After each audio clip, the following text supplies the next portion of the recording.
Hello and welcome to today's webinar, Redmond, Washington Engages Citizens with Budgeting by Priorities.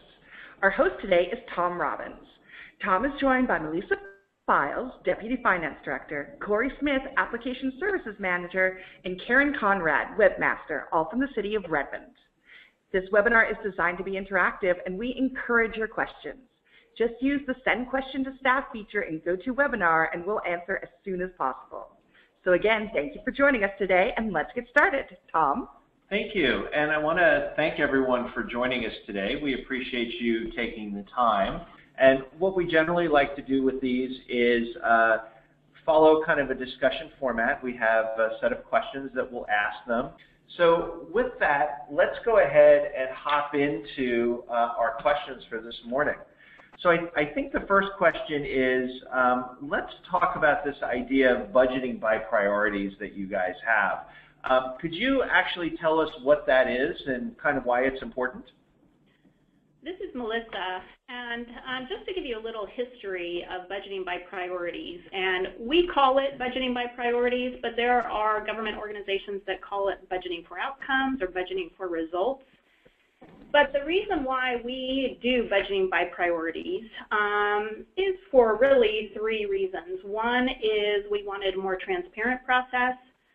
We wanted to engage citizens in the process. And we also wanted to make sure that the results that we achieve through our budget are ones that the citizens want us to achieve. So we started in 2008 doing budgeting by priorities, and really the reason why we did it was because we used to do, like many organizations, an incremental budgeting process where you take last year's budget, you put some kind of inflation factor on it, and then you send the budget to the council. And this process really looks at the budget as a programmatic tool. It divides the budget into priorities instead of just regular governmental departments. It allows us to incorporate a lot of staff in the city to evaluate the budget, and we also have citizens teams that also participate in the budget. And we really think it is one of the core of our financial building blocks here at the city.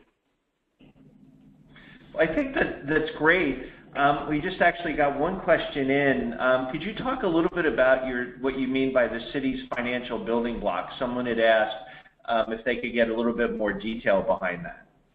Sure. So our financial building blocks should be on the screen. We start with a long-range financial strategy that we work with our city council and our mayor to look at kind of long-term financial decisions that we may need to make.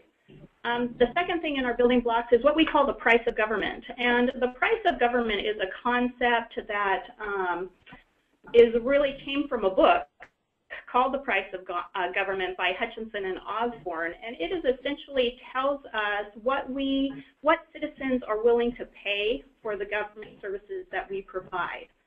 Then our capital investment strategy, which is all the projects for the next 30 years that we think we will be doing. And all the finances related to those capital projects. And then you'll see budgeting priorities at the top, which is basically our allocation plan, and then our capital facilities plan, which also has to deal with all the construction that will go on in the city and the development. Perfect. Well, thank you very much. We have a few other questions, which actually leads us to our next question, which is, what are the goals of budgeting by priorities, and how do you approach that? So we really wanted to align our budget process with what the citizens wanted. So again, it was no longer a process where we just incrementally added to the budget. We really wanted to know what our citizens wanted. And how we did that was in 2008, when we first began doing this, we did focus groups, we did surveys, we did town hall meetings. To decide, so what do the citizens want? And we asked the citizens to actually identify what priorities they wanted us to focus on. They came up with 7 priorities, one of which was K through 12 education, which, although we do a lot of education in the city, K through 12 education is the goal of our school district. So we came up with 6 priorities. that had to do with things that you would, probably guess, which is infrastructure and safety and the environment, those sorts of things. And then we took those priorities, and one of the tenets of budgeting by priorities is actually measuring your success. So at the same time, we launched a performance measure system to make sure that we knew if these priorities were being a success. The third thing is that we all did a lot of level of service kind of analysis on our programs to make sure that we could articulate what value citizens were getting for the programs that we are providing. One of the great things that Budgeting by Priorities has done is it has educated our staff. There are more staff involved in the budget than ever before because we form teams that actually review the programs that go in the budget. We have a citizens team that actually reviews the programs that go into the budget and give advice to the mayor and the city council on what those programs should be and what level of service we should provide. Also, Budgeting by Priorities for us helps us align with some of our regional goals with the governments around us. So since it's a transparent process, it helps us kind of look at our regional partners and also be transparent with them about what services we are providing and how that is going to affect them in the future. Okay, fantastic. And then if we move on to kind of the next question, how do you promote transparency? I think that's a big question we often get asked as well. So I'd love to hear kind of how you guys think about that. So this is Corey Smith.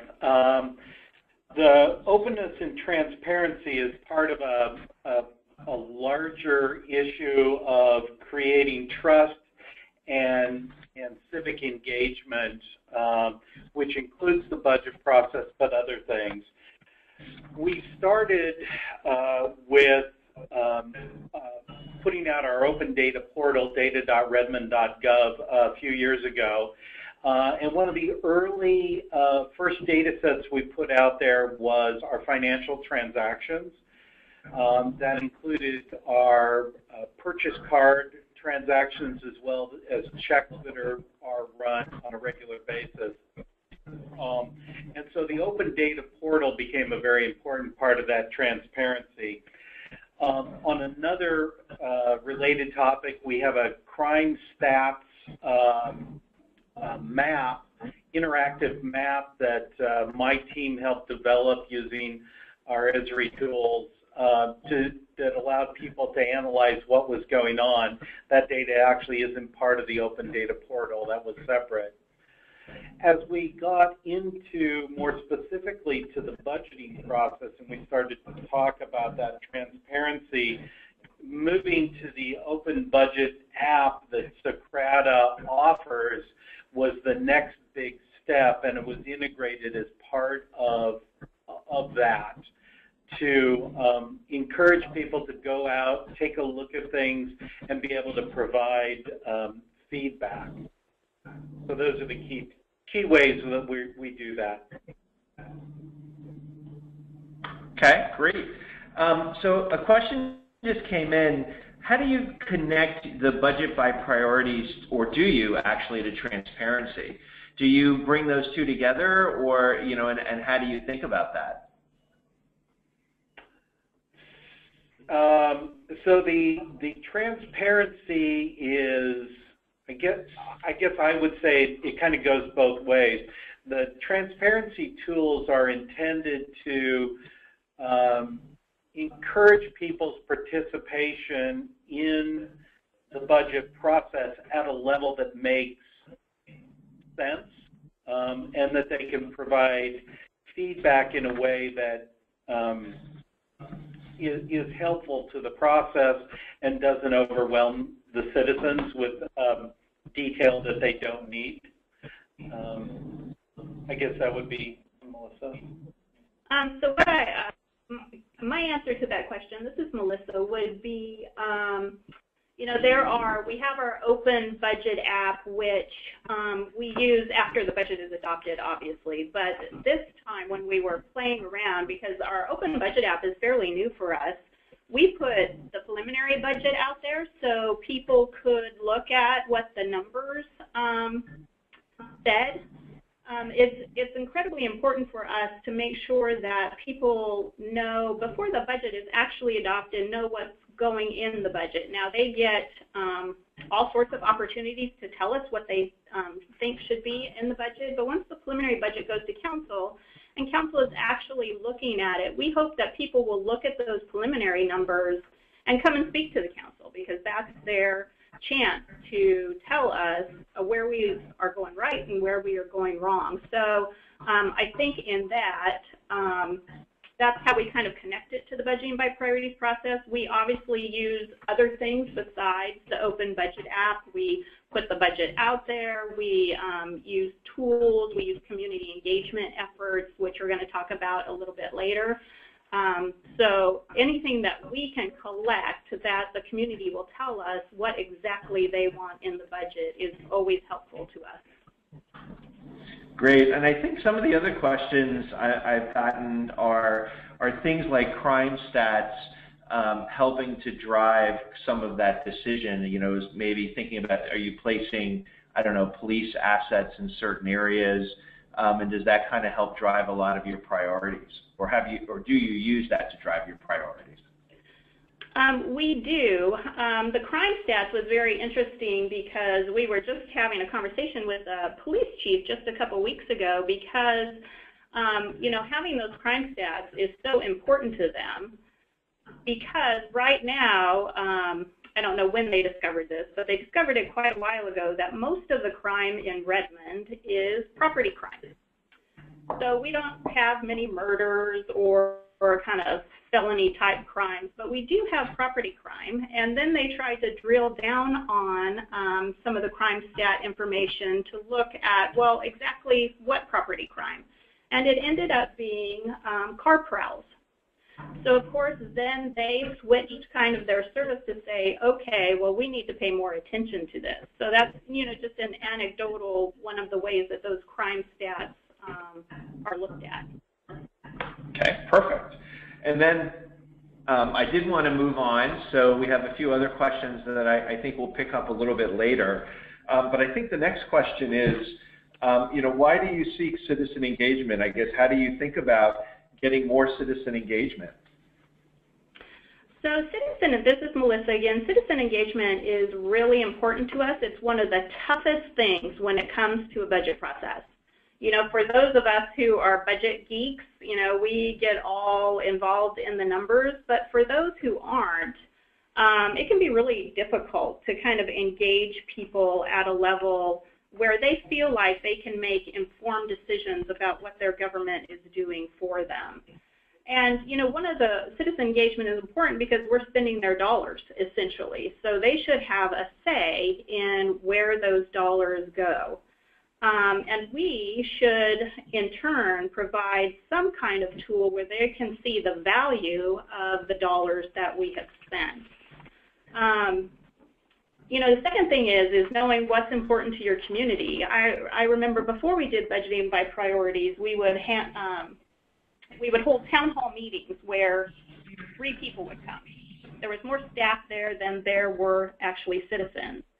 And so we could never get really a good sense of, what the community wanted. And it's very important to us to know what the community wants, because then we can allocate dollars the way they want us to allocate the resources. So that would be kind of the third thing, is it really goes towards allocating resources. And since we've done budgeting by priorities and we've done other tools that we'll talk about in order to engage citizens, it really gives us a really good view of kind of what citizens want, what we should be spending our time on, and the flip side of that, what we shouldn't be spending our time on because it is not a priority for our community. Okay, perfect. And then we have a bunch of questions, so we'll hop right in around the techniques that you guys are using. So, maybe it'll make sense if you could talk a little bit about the techniques that you're using, I guess, to engage your citizens. Sure. So let me start by saying that there are a number of techniques that we're using, different tools, different channels, but overseeing all of that is sort of a coordinated effort on the part of several different groups. Information services is involved, obviously, financial planning, communications, some other groups. And so while these kind of end up being individual points, each year that we do this, we get better and better about coordinating the message so that the stuff is available to people in far more consumable way. We do community surveys. Those are both standard survey through phone that's statistically valid. We also do some, during the time we do web surveys, SurveyMonkey, things like that, which, while not necessarily statistically valid, are still insightful. We usually work up our web pages around telling the story and gathering the information. This last budget cycle, we coordinated with the folks at DigiPen here in Redmond, and the students developed a little game in which citizens could go out, and they had a number of coins, and they can add them for each of the priorities. And it was a way we were able to engage people in a very high-level understanding of what they thought was relatively important towards other things.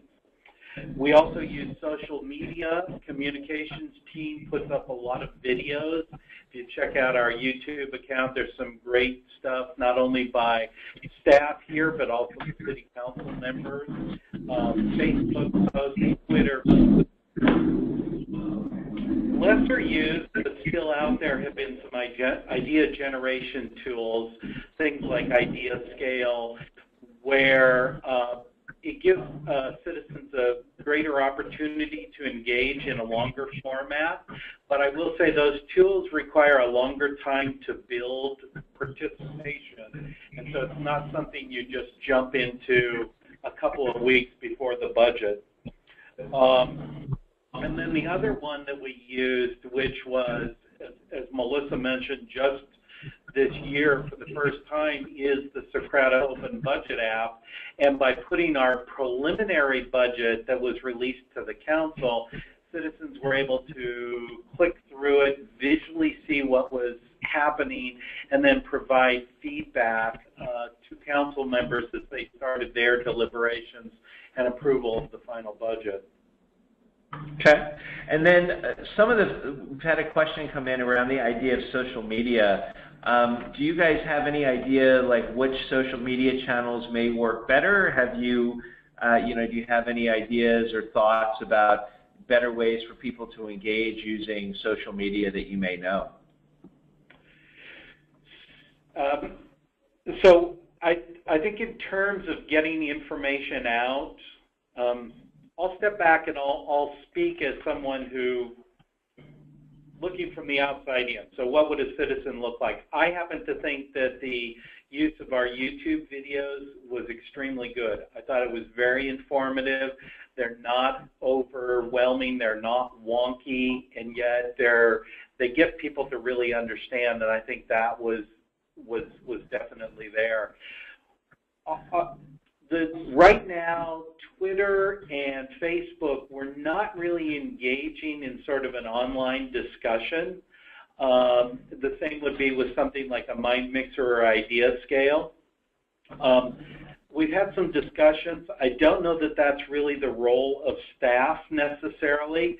We've had some discussions that those sort of facilitated discussions might be more appropriate for council members or commission members or things of that nature.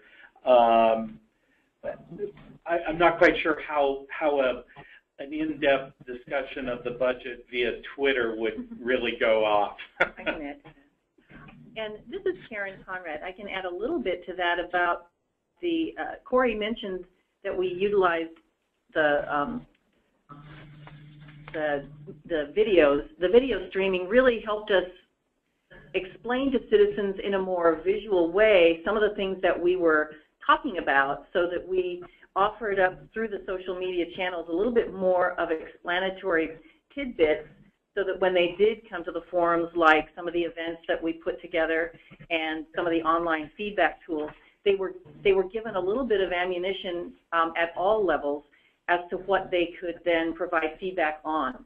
Because, you know, as you can see on the screen now, we have those 6 priority topics. They're pretty, you know, they're general, and people will know a little bit, but some of the topics are still a little bit, they require a little bit more explanation. And we have, you know, multi-language communities, so the visuals of the YouTube was really, I think, very helpful.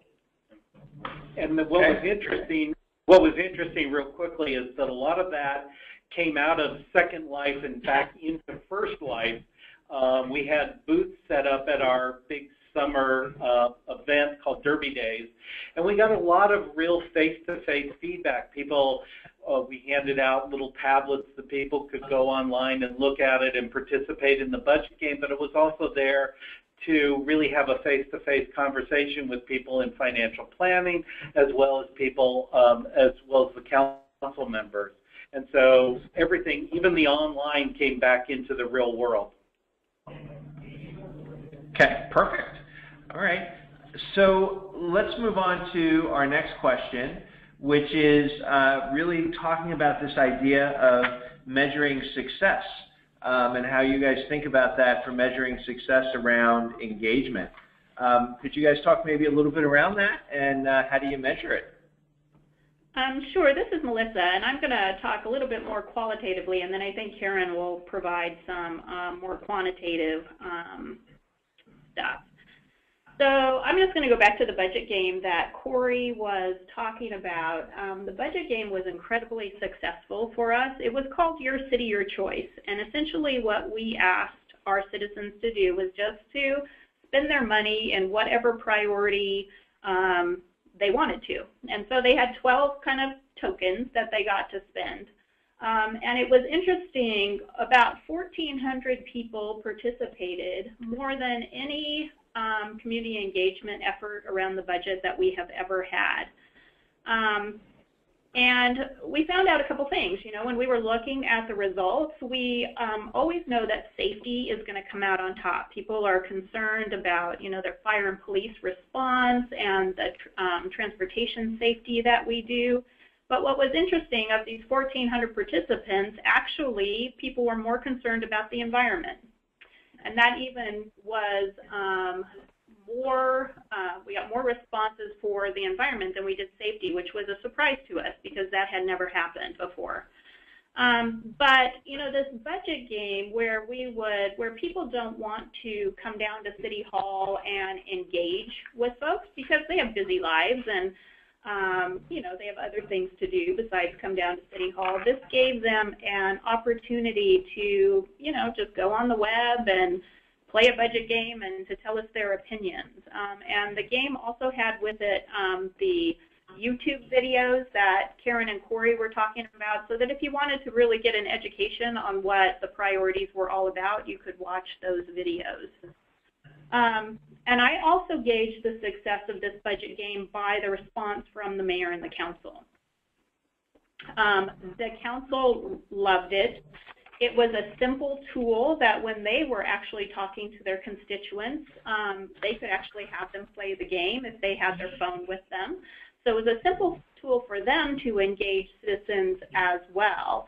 And so they were incredibly pleased about how much participation we had in those games. And so, as Corey mentioned, we went to our big event of the summer, and we Microsoft, which is nice because Microsoft is, you know, one of our partners, brought in all sorts of tablets for us to use, so that people could play the budget game right there or get more face-to-face interaction with their council members for their budgeting folks.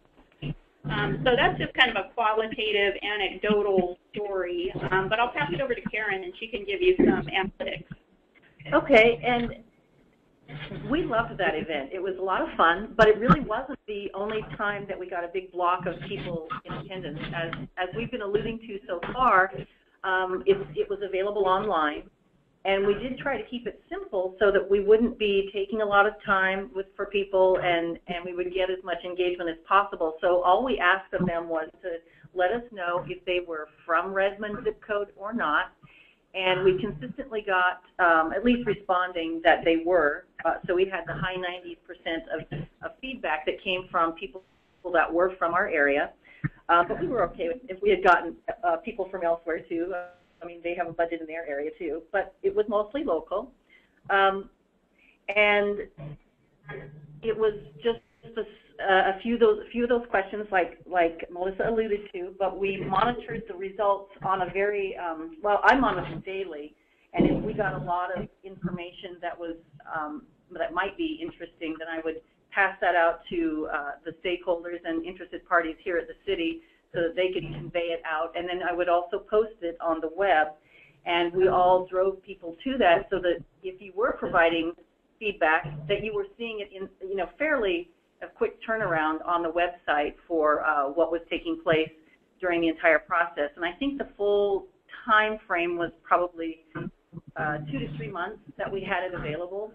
And then we, so we kept people informed throughout the process. So it was, I agree, I think it's the most successful thing that I've observed here at the city for a long time. And of course the data wasn't necessarily all, scientifically valid, but it was opinions that we were able to really see trends from in the end. And I can't remember if we've said so far, but we had around 1,400 participants, and that budget is extremely high. So that's probably all I have on that, unless there are questions that come in. All right. Nope. I think for now, what people are asking, and I think we'd like to move into, is if you guys could spend a few minutes giving us a quick demonstration. So this is our budget app, budget.redmond.gov, and as we mentioned, we're based around our priorities, and so you can see them right down here. And within them, as you drill down, you go back, you go down. Oh, that I shouldn't have picked that one. Let me try a different one. We'll talk about transfers and balances later. So safety. At that point, then we drill down into at the departmental level, and you can see the amount of money here. And at each of these levels, you can go over where's it from, where we have that, shows you where that money's coming from, what are the various sources. And then actually because of the way we've done things, what we proposed isn't really showing anything at this point. And then you can drill further down. So here you can see the different departments that have made offers in public safety. And so as you drill down, you can start seeing where the different offers in the different areas. And again, drilling down, so ProAct is, this goes back to our auto theft area, and so you can now see, okay, we have ProAct is largely salaries and benefits, and there's some other expenditures. So that's how they can drill down on all of that. Then if we go back up, over on this side, now that's the operating budget. On this side, we show the capital budget.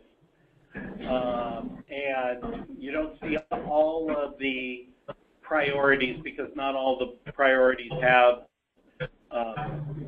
capital expenditures, but again, the same thing you drill down through. What's also interesting up here, though, is the capital projects where applicable have an outline on the map that show actually where it's related to. For some of those, it doesn't make a huge amount of sense because they really cover a broad area, but you can also click on it and drill down from here to see an operations center valve replacement.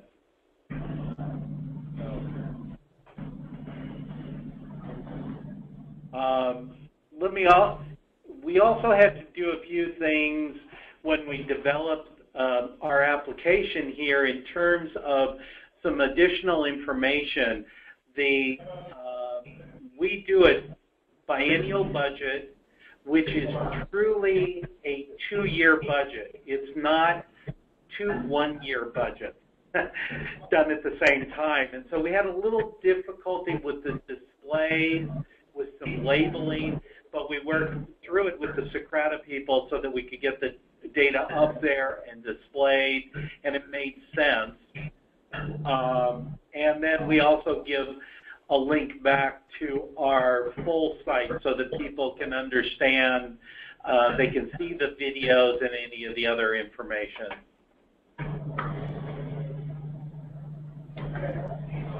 Perfect. You can also, if you want to, jump over and see the detail in different views, and if you're a real policy geek, you can jump over and get the underlying data. And I'm not sure if that one's showing up, but that is the actual actual data in the regular Socrata open data portal. Okay. Well, a couple of questions came in, and they're mostly related to what you guys had talked about, the budget game.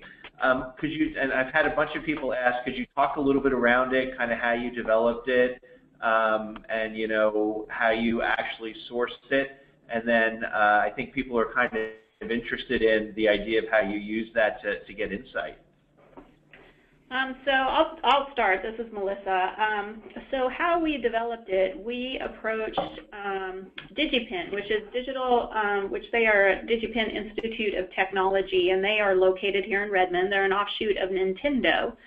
And DigiPen is always looking for projects for their students to do. And so we wanted to engage our citizens kind of in this way, just to get some feedback from them. So they engaged 4 students for us that actually put the game together. They are going to school to be game developers, and so we met with them several times to talk about what we wanted the game to look like and what we wanted the information to look like, and to come back to us with it. So we're kind of lucky in that we sit in a technology center, and so we have a whole bunch of folks that we can call on. And so that's kind of what we did, was just get the students to do a game for us around our priorities. And Corey, if you want to talk about maybe the back end of that.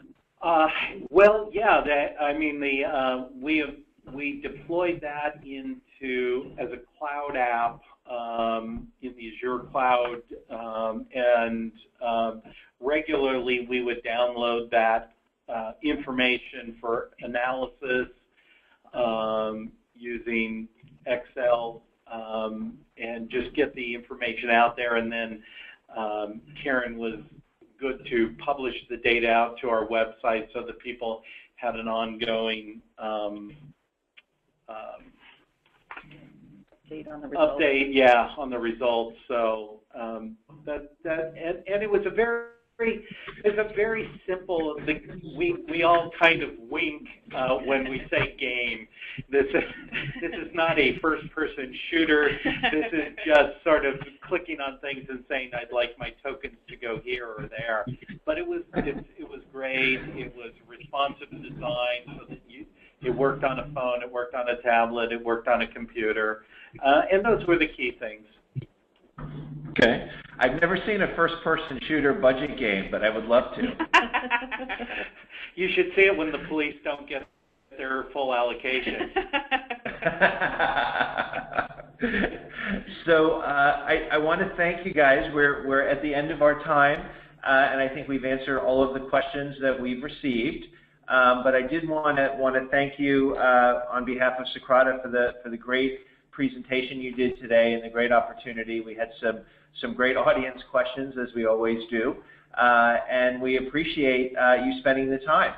So with that, I'm going to go ahead and end today's webinar.